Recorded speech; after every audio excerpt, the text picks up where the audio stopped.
आज हम लोगों के ग्राम सभा बठना में जो इंजीनियर पद पर लखनऊ में कार्यरत हैं, इस समय सरकारी कर्मचारी के रूप में हम लोगों की ग्राम सभा अपने पैतृक ग्राम सभा बठना में उपस्थित हुए हैं। मैं इनसे जानना चाहता हूं कि आप जो आए हैं कितना समय निकाल कर आप कुछ बताएं सर जी, अपना परिचय बताते हुए। मैं दयाराम त्रिलोकीदास, लोक निर्माण विभाग बहराइच सहायक अभियंता के पद पर कार्यरत हूँ।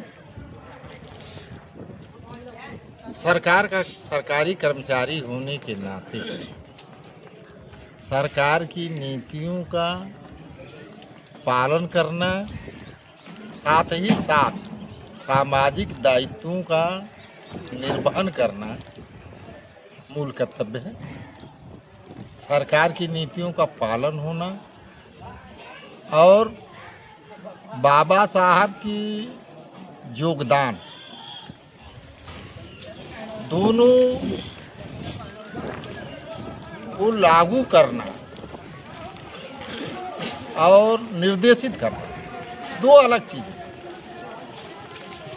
बाबा साहब ने किसी समाज के किसी वर्ग ऐसा नहीं छोड़ा जिससे बाबा साहब दूर रहे हों।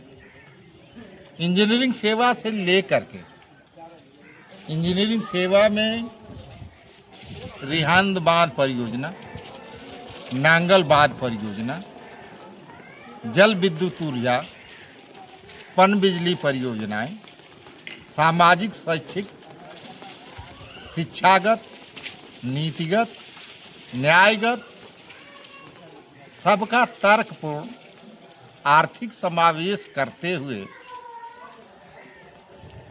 स्वमूल्यांकन करने का बहुत ही अच्छा तारतम्य संविधान में निहित है,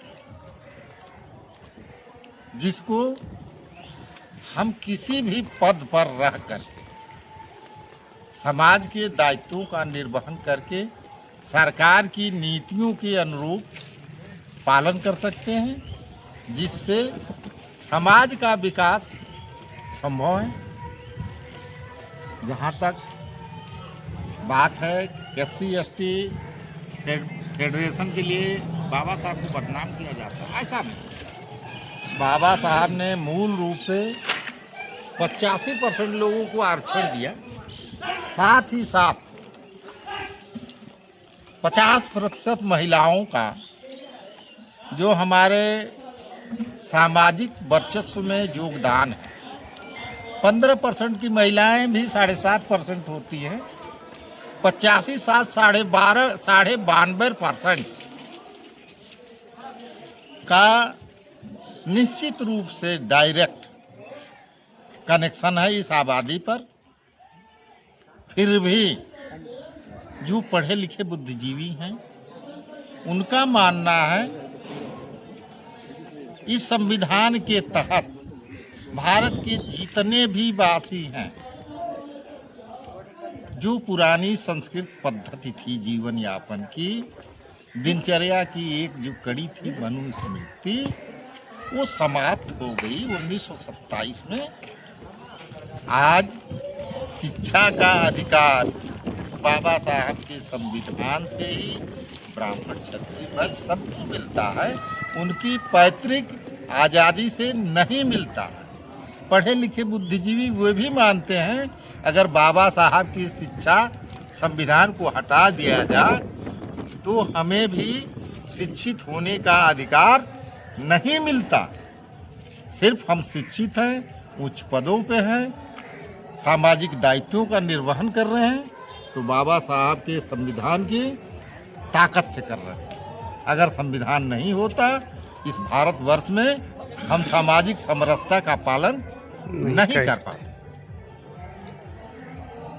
सबसे पहले मेन चीज़ है, जो भी संविधान नियम कानून आते हैं, आज एक कार्यक्रम है, सरकार का योगदान बहुत ही सराहनीय है।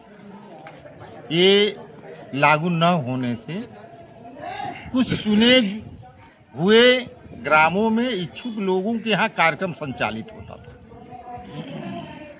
बहुत से ऐसे गांव थे जहां लोग बाबा साहब को नहीं जानते थे। सरकार के कार्यक्रम लागू करने से कर्मचारी थोड़ा कुंठित हो गया कि हमको जहां फ्री आज़ादी थी, जहां कोई नहीं पूछता था, उनके नाम पर हमें कार्यक्रम करने का मौका मिल रहा।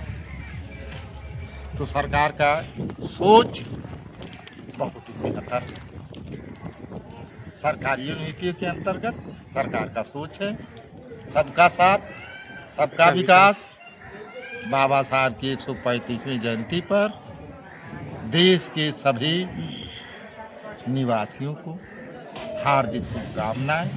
बाबा साहब 32 डिग्री 9 भाषाओं के ज्ञाता, समाज को समरसता का साधन देने वाले, अपने को अधिकार देने वाले, साथ ही साथ उन्होंने जो कर्तव्य दिए, हम अधिकार तो चाहते हैं लेकिन कर्तव्य का पालन नहीं करना चाहते।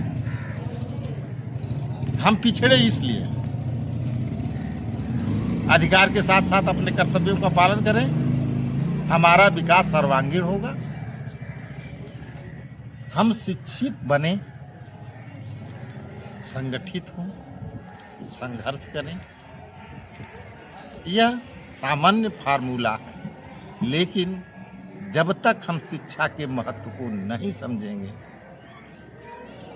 तब तक हम स्वयं का विकास नहीं कर सकते, समाज का, परिवार का तो दूर है। एक बात और सर जी आपने बताए, जब मनुस्मृति को आपने कहा कि बाबा साहब ने उसको जला दिया, लेकिन आज भी मनुस्मृति जलाने पर संविधान के दायरे के तहत लोगों पर कार्रवाई हो जाती है। इसके ऊपर आप क्या कहना चाहते हैं?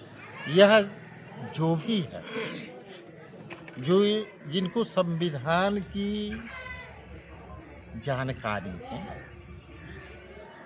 एक उदाहरण है, लखनऊ में एक पार्क है, एक कुलीन ब्राह्मण ने उस पार्क का निर्माण कराया।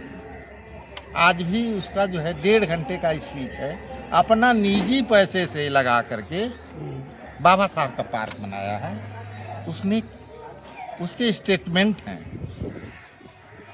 अगर बाबा साहब ने संविधान नहीं दिया होता, आज हम सुप्रीम कोर्ट में एडवोकेट नहीं होते, अपनी सुरक्षा नहीं कर पाते। बाप की हमारी पैतृक विरासत खत्म हो गई, सीलिंग कानून लगे, 25 बीघे से अधिक की जमीनें खत्म हो गई, सरकार की हो गई। ये संविधान के तहत हुआ। हम मनमर्जी करें, ये संविधान के खिलाफ। ठीक है सर जी, बहुत बहुत धन्यवाद। आपने कम समय में बहुत अच्छी बातें बताए, इसके लिए आपको तहे दिल से जय भीम, नमो बुद्धाय।